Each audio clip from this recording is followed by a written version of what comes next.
ഈശോ ഉണ്ട്, മാതാവുണ്ട്, എല്ലാവരും ഉണ്ട്. അപ്പോൾ എനിക്ക് എല്ലാവരും ഇങ്ങനെ ബൈബിളുമായിട്ട് നടന്നു പോകുന്നത് വഴി.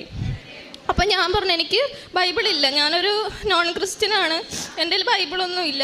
പക്ഷേ ഞാനപ്പോൾ പോകുന്നവരോടൊക്കെ പറഞ്ഞു എൻ്റെ ബൈബിൾ എന്ത്, എൻ്റെ ബൈബിൾ കാണുന്നില്ല എന്ന് ഞാൻ പറഞ്ഞു. അപ്പോഴത്തേക്കും അവർ പറഞ്ഞു നീ അവിടെ നോക്ക്, അവിടെ എവിടെയെങ്കിലും കാണുമെന്ന് പറഞ്ഞു. അപ്പം ഞാൻ മാതാവിൻ്റെ അടുക്ക ചെന്ന് മാതാവിൻ്റെ ബൈബിൾ കാണുന്നില്ലെന്ന് പറഞ്ഞു. അപ്പം മാതാവിൻ്റെ രൂപത്തിലൊരു ആൻറ്റി എൻ്റെ അടുക്ക വന്നിട്ട് പറഞ്ഞു നിൻ്റെ ബൈബിൾ അവിടെ ഇരിപ്പുണ്ട്, ചെന്നെടുത്തോളാം പറഞ്ഞു.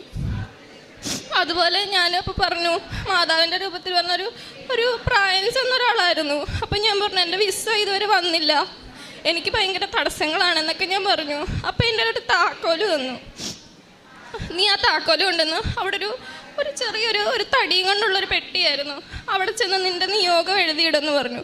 ഞാൻ ആ പെട്ടി തുറന്നു, ഒരു ചെറിയൊരു വാതിൽ പോലെ, ഞങ്ങളുടെ സ്വപ്നമാണത്. പക്ഷെ ഉറങ്ങി എഴുന്നേച്ചപ്പോൾ ഞാൻ